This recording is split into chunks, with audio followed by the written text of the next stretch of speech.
Le parti pris. On part tout de suite à Nîmes. Bonjour Pascal Gourdel. Vous êtes adjoint aux finances et au personnel. Et vous avez annoncé lundi la fermeture de la médiathèque qui est située dans le quartier sensible de Pisse-Sevin, qui était devenue la proie des trafiquants et des points de deal. La médiathèque qui était littéralement gangrénée. Est-ce que vous avez le sentiment, malgré vous, d'avoir dû céder ? Alors bonjour. Alors céder, le terme n'est pas là, mais quand Jean-Paul Fournier, le maire de Nîmes, avec Pascal Gourdel, oui, allez-y, je vous écoute. les agents de la ville qui sont au quotidien confrontés à cette pression, et parallèlement créer un électrochoc auprès de l'État pour leur dire écoutez, on arrive à un stade où ce n'est plus possible, parce que là c'est un service public qui plus est qui touche la culture, qui est un vecteur, j'allais dire, d'ouverture d'esprit, et d'accueil, et surtout dans des quartiers comme ceci, et surtout pour les habitants également qui vivent ça au quotidien. Donc le but, c'était préserver les agents, et surtout créer un électrochoc auprès de l'État pour que ce sujet qu'ils connaissent, puisque il n'y a pas propre à Nîmes. J'ai eu l'occasion d'écouter vos lignes d'infos depuis ce matin. Vous évoquez Valence, vous évoquez Grenoble, un coup c'est Marseille, un coup, et on voit bien que ça gangrène. Ces problèmes de deal sont en train de gangréner de nombreux territoires en France, et créer ce n'est même plus un sentiment d'insécurité, c'est vraiment de la sécurité, et qui touche tout le monde et qui empêche les services publics en général de s'exercer. Et quand vous dites ça, vous qui êtes adjoint donc à la mairie de Nîmes, quand vous dites ça n'est plus un sentiment d'insécurité, c'est de l'insécurité, ça fait référence évidemment aux mots du ministre de la Justice, Éric Dupond-Moretti, qui en arrivant à son poste de ministre de la Justice avait dit il y a un sentiment d'insécurité. Non, c'est pas un sentiment, c'est ce que vous dites. Et vous savez quoi, Pascal Gourdel ? Eh ben, il y a Solco qui nous a appelé au 32-16, qui est habitante de Nîmes, et qui voulait justement témoigner aussi du fait que cette médiathèque, vous la connaissez comme consommateur de drogue, c'est ça ? Racontez-nous, Solco. Bonjour. Bonjour. Oui, effectivement, enfin, je l'ai connu étant petit, en tant que jeune enfant qui allait chercher son livre tous les mercredis après-midi à la médiathèque. Ouais. Et c'est vrai que oui, j'en ai découvert un peu les bas-fonds et le côté un peu obscur de ce quartier. Et j'en ai vite compris la finalité. Et quand j'ai été dans un âge à vouloir découvrir un peu cette face-là, de découvrir, à fumer des joints, etc., je savais où aller me fournir. Je savais très bien qu'il fallait que j'aille au quartier de Pissevin, à côté de la galerie Wagner de la bibliothèque. Donc, en soi, c'est un problème. J'ai 27 ans. Ouais. J'ai commencé à fumer, je devais avoir 17-18 ans. Ouais. C'est un problème qui dure depuis 10 ans. Donc, Monsieur Gourdel, quand il me dit qu'il faut faire un électrochoc pour l'État, il faut fermer la médiathèque, ce n'est pas la solution. Déjà, c'était avant qu'il fallait le faire.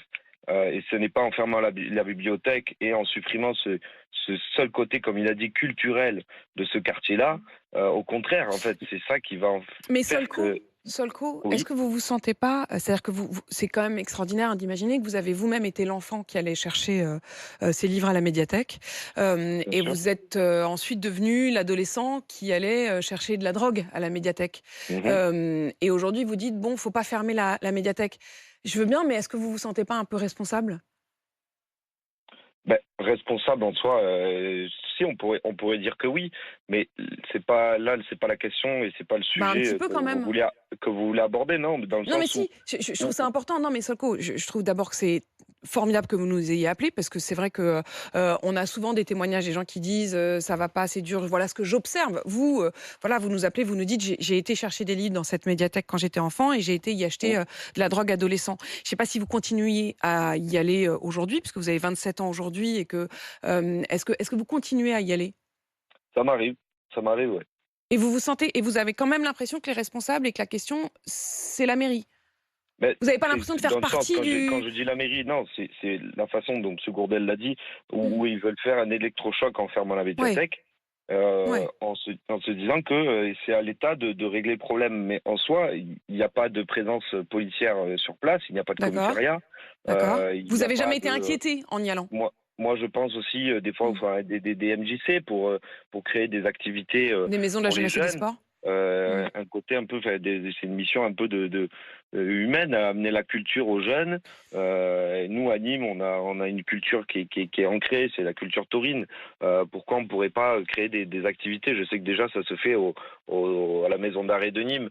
Pourquoi on pourrait pas recréer un peu de dynamisme et de culture dans ce Vous quartier? êtes Parce toujours que habitant? Vous êtes toujours habitant de ce quartier, Solco?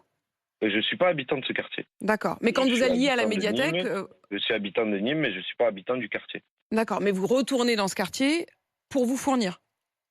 Ça, c'est rare, mais ça m'est arrivé, oui. Mais Tu c'était plus dans ma jeunesse. Mais ça n'a pas changé. Au contraire, ça s'est organisé. Ça n'a pas changé, ça s'est C'est un organisé, commerce. tout le Non, monde mais c'est au sait où contraire. trouver Et la drogue. quand on dit que c'est de l'insécurité, là où je suis pas d'accord, c'est dans le sens où c'est tellement commercial qu'en fait les personnes sont avenantes, sont là pour faire Sont leur commerce. commerçantes, en fait, c'est le cas de le dire, quoi. Ils sont Et commerçants, quoi. ouais, non, mais c'est un peu paradoxal, mais c'est vraiment l'impression de se croire dans un centre commercial où il y a, c'est tagué partout sur les murs avec les prix de tout ce qu'ils peuvent vendre. C'est impressionnant comme l'organisation est bien faite. Eh bien fait, Solco, j'entends parfaitement votre témoignage, il est très précieux et en même temps, je trouve qu'il y a quand même un peu un décalage entre ce que vous constatez et ce que vous faites, c'est-à-dire ne pas vous sentir responsable. Alors je sais bien qu'il est trop facile de dire que chaque acheteur de joints est responsable de la criminalité, mais quand même, c'est une longue chaîne. C'est-à-dire que si vous n'allez pas acheter de la drogue, à force, ils arrêteront, enfin, ou ils iront la vendre ailleurs, quoi. En tout cas, je trouve que chacun a sa part de responsabilité. C'est difficile de s'en dédouaner. En tout cas, merci de votre témoignage. Un dernier mot avec vous, monsieur l'adjoint au maire, Pascal Gourdel. Vous l'avez entendu, ce témoignage de Solco à l'instant, qui y a été enfant pour aller retirer les livres à la médiathèque, qui y est retourné adolescent et qui y retourne encore un peu aujourd'hui pour être consommateur. Il a l'air de dire que de toute façon, ça fait des années que ça dure et que c'est pas en fermant la médiathèque que vous allez réussir à y mettre fin. Ah non, mais vous avez entièrement, et il a entièrement raison, puisque quand j'évoque la notion de... Allô? Je vous entends. Ah oui, quand j'évoque le mot d'électrochoc, c'est que l'électrochoc, c'est pourquoi? Parce que la maladie y était depuis déjà de nombreux mois et de nombreuses années, et que en fait, ça n'a fait que s'accentuer au point de rendre très difficile, parce que j'ai entendu l'auditeur qui était très posé dans son raisonnement. Mais là où je vous rejoins également, c'est que bon, il faut pas jeter la pierre que sur le consommateur. Je suis bien d'accord, mais Non, non, à aucun moment. mais le consommateur est quand même Mais en tout cas, il peut pas s'en dédouaner, il peut quoi. pas s'en défaire, Voilà. parce que quelque part, je vois Emmanuel Le Chypre à côté d'un volet économique qui m'intéresse énormément. Ouais. S'il n'y a pas de consommateur, il n'y a pas de vente.